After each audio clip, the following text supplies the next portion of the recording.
Welcome to Nagercoil சமையல் with Kavitha. இந்த வீடியோவில் கருத்தக்கறி எப்படி செய்யலான்னு பார்க்கலாம்.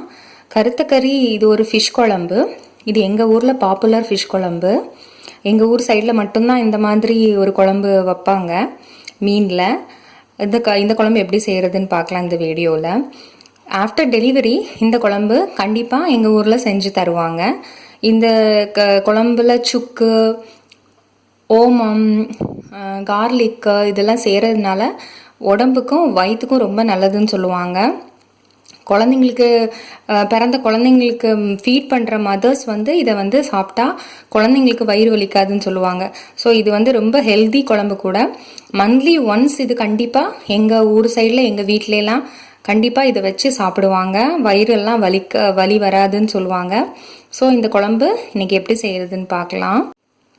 இந்த குழம்புக்கு தேவையான பொருட்கள் என்னென்னு பார்த்துடலாம். 1/2 kg ஃபிஷ் வேணும். 1 கப் தேங்காய் துருவல் எடுத்துக்கோங்க. 2 டீஸ்பூன் கொத்தமல்லி விதை, 1 டீஸ்பூன் பெப்பர், 1/2 டீஸ்பூன் மஞ்சள் பொடி, 1/2 டீஸ்பூன் கடுகு, 1/2 டீஸ்பூன் ஓமம், 1/2 டீஸ்பூன் சுக்கு பவுடர், 10 பல் பூண்டு, 4 சின்ன வெங்காயம், 4 ரெட் சில்லி, கறி லீவ்ஸ் எடுத்துக்கோங்க, சால்ட், புளி. இப்போ எப்படி பண்ணலான்னு பார்க்கலாம். கருத்துக்கறி செய்கிறதுக்கு முதல்ல ஒரு கடாயை அடுப்பில் வச்சுக்கோங்க. அடுப்பில் வச்சு கடாயை சூடு பண்ணிக்கலாம். இதில் நம்ம எடுத்து வச்சுருந்த தேங்காவை போட்டு நல்லா வறுத்துக்கணும். லோ ஃப்ளேமில் வச்சே பண்ணணும். தேங்காய் தீஞ்சிடக்கூடாது. ஸோ தேங்காவை நல்லா வறுத்துக்கணும். முதல்ல தேங்காய் லைட்டாக கலர் சேஞ்ச் ஆக ஆரம்பிக்குது. இந்த ஸ்டேஜில் எடுத்து வச்சுருந்த கொத்தமல்லி விதை, எடுத்து வச்சுருந்த பெப்பர், அப்புறம் நம்மளோட சின்ன வெங்காயம், எடுத்து வச்சுருந்த சின்ன வெங்காயம், இது இவ்வளவும் போட்டு லைட்டாக வதக்கணும். தீஞ்சி போயிடக்கூடாது. அதனால் கொஞ்சம் லோ ஃப்ளேமில் வச்சு கண்டினியூஸாக வதக்கிட்டே, கைவிடாமல் வதக்கிட்டே இருங்க.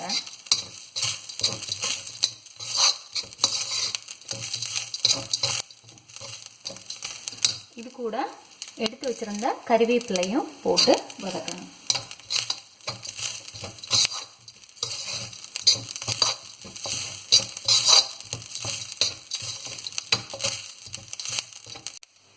இப்போ தேங்காய் போட்டதெல்லாம் கொஞ்சமாக வதங்கிட்டு இது கூட நம்ம எடுத்து வச்சுட்ருந்த சிகப்பு மிளகாய், பூண்டு அவ்வளோ போட வேண்டாம், பாதி பூண்டு இதில் போட்டுக்கலாம்.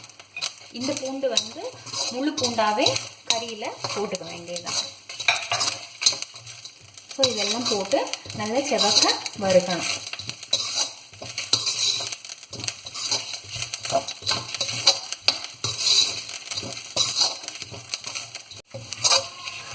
இப்போ நல்லா வறுத்துடுச்சு தேங்காய். இது கூட நம்ம எடுத்து வச்சுருந்த கடுகு, சுக்கு பவுடர், ஓமம் எல்லாம் போட்டு, மஞ்சள் பொடி இதையும் போட்டு ஒரு 2 செகண்ட், நீங்கள் ஓமம் வெடிக்கிற சவுண்டு கேட்கும், ஒரு 2 செகண்ட் வறுத்துட்டு இதை எடுத்து ஆற வச்சிடணும்.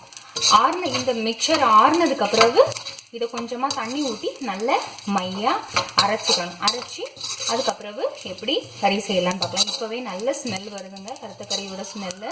இதை அரைச்சி வரும்போது ரொம்ப நல்லாயிருக்கும். ரொம்ப டேஸ்டான கறி கூட. சின்ன குழந்தைங்க கூட இது ரொம்ப விரும்பி சாப்பிடுவாங்க. நீங்கள் காரம் மட்டும் பார்த்து போடுங்க. ஏன்னா இதில் நம்ம பெப்பர் போடுறோம். அதனால ரெட் சில்லியை கம்மி பண்ணிவிட்டு பெப்பரை கொஞ்சம் ஜாஸ்தி போட்டுக்கோங்க. சுக்குலையும் காரம் இருக்கும். அதனால் காரம் மட்டும் கொஞ்சம் பார்த்து கம்மியாக போட்டிங்கன்னா குழந்தைங்க கூட இதை நல்லா சாப்பிடுவாங்க. இப்போ இது ரெடி ஆகிடுச்சு. இப்போ இதை எடுத்து தனியாக ஆற வச்சிடலாம்.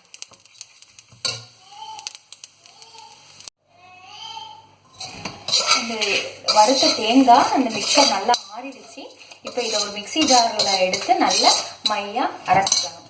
ஒரு மிக்சி ஜார் எடுத்துக்கோங்க. அதில் இதில் இதெல்லாம் எடுத்து போட்டு கொஞ்சமாக தண்ணி ஊற்றி நல்லா மையாக அரைச்சிக்கலாம். இப்போ நல்லா அரைச்சிட்டோம். அந்த தேங்காய் மிக்சரை இந்த மாதிரி கன்சிஸ்டன்சியில் அரைச்சி வச்சுக்கோங்க.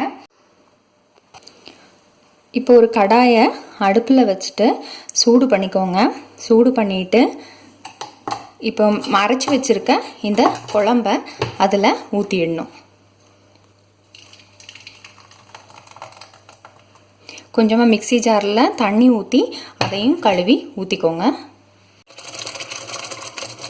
கொஞ்சமாக மிக்ஸி ஜாரில் தண்ணி ஊற்றி அதையும் கழுவி ஊற்றிக்கலாம். இன்னும் கூட கொஞ்சம் தண்ணி சேர்த்துக்கலாம். ஏன்னா இது வந்து கொதிக்க கொதிக்க நல்ல திக்காயிடும். அதனால் கூட கொஞ்சமாக தண்ணி சேர்த்துக்கலாம்.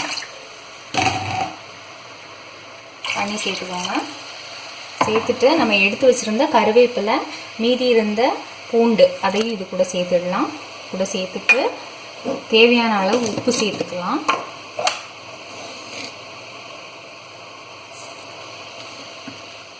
உப்பு சேர்த்துக்கோங்க. இது கூட 1 டேபிள் ஸ்பூன் புளி சேர்த்துக்கணும்.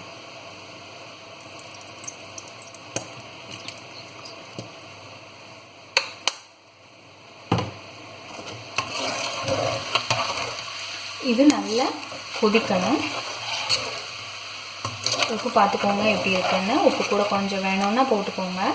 இது நல்லா கொதித்து வரும்போது நம்ம நல்லா கழுவி எடுத்து வச்சுருந்த ஃபிஷ்ஷையும் இது கூட போட்டு நல்லா கொதிக்க வைக்கணும்.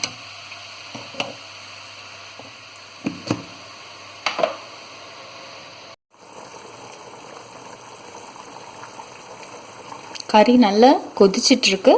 இன்னும் கொஞ்சம் கொதித்து கொஞ்சம் வற்றின உடனே நம்ம மீனை வந்து போட்டுடலாம். ஏன்னா மீன் வந்து இப்போவே போட்டுட்டிங்கன்னா உதிர்ந்து போயிடும். அதனால் இன்னும் கொஞ்சமாக கறி வற்றின உடனே மீன் போட்டுடுங்க. குழம்பு நல்லா கொதிச்சிட்ருக்கு.